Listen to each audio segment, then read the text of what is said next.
How's it going? This is Steve. Thought I'd talk a little more about some basic frailing technique. This time I'm going to focus on how to hit those second, third, and fourth string. When you first start learning to frail, you're probably hitting that first string. And that first string is really convenient because it's just sitting out there, so you can go strike, strum, thumb. That's a really good way to get used to the rhythm. And then as you get better, you want to start to work up and use those second, third, and fourth strings. And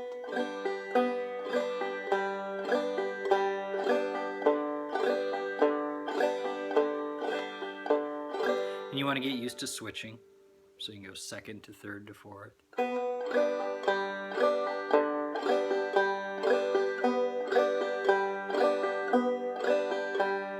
And then that gives you a lot of room to create, very basic melody with just basic chords. All of a sudden, a simple chord has a melody. So I'm just doing open G.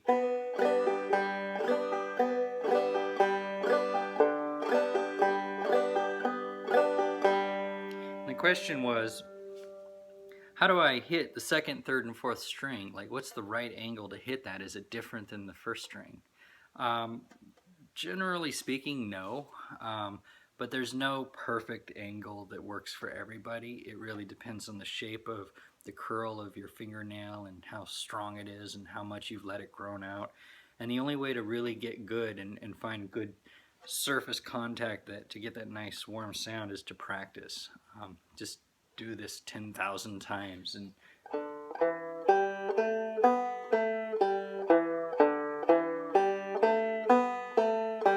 if you need a visual, get a guitar pick. Pretend this is your middle fingernail, and you're just striking down only. So it's.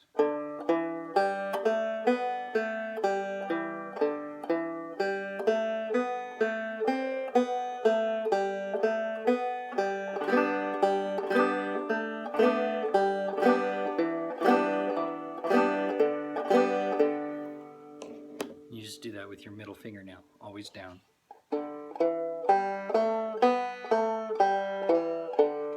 And once you get comfortable hitting those strings, then you can work it into your frail. So it's.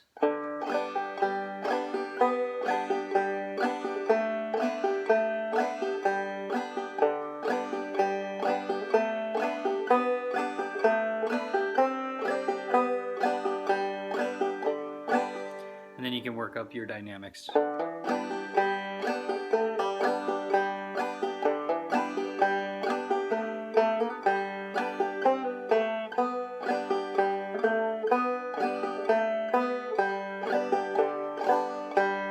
But it all starts with that basic ability to hit the string, to hit the right string that you want.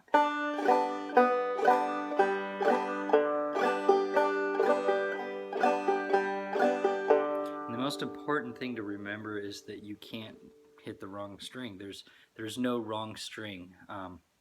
You're playing a song, you're singing along, and you're accompanying whatever you're playing. Maybe you're alternating between the second and third string like I am right there. And I accidentally hit the first. Doesn't matter. It's all in the same key of G. Maybe you accidentally hit two strings instead of just the one string.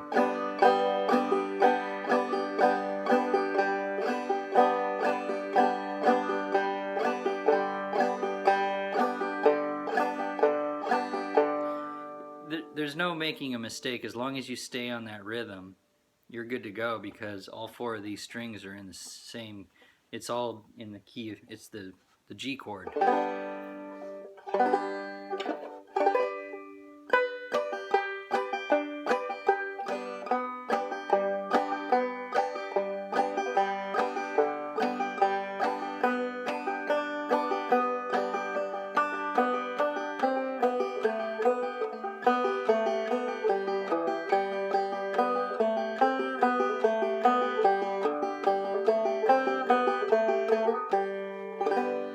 So if you're wondering what's the best angle to hit the strings at, just practice. Find out what fit, what angle works best at you.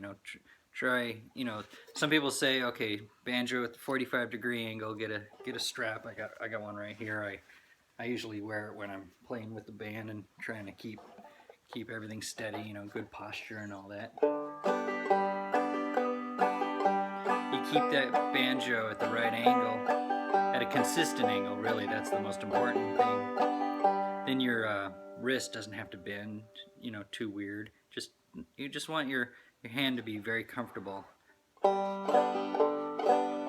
And if your hand's comfortable and you're not straining, after a while you're gonna have that muscle memory, and you're gonna just feel. And the nice thing is every beat you're coming down with your thumb, hitting off that 5th string, and you're basically recentering your hand to where it needs to be. So it doesn't take a lot of muscle memory to feel out where that 2nd and that 3rd and that 4th string are. I mean, you see my wrist, it moves just a little bit.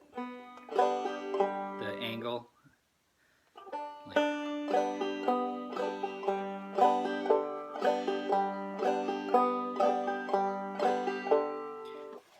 You see my attack is.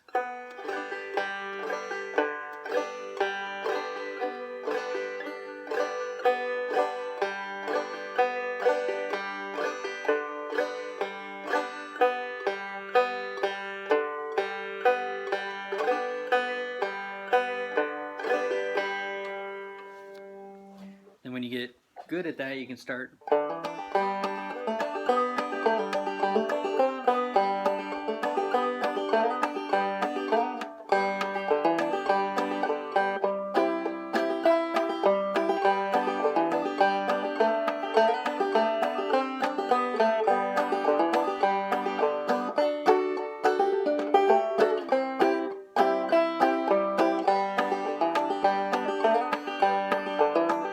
So yeah, don't give up on those other strings, because that's really where all the music can be, depending on the song. I mean, there's nothing wrong with that 1st string.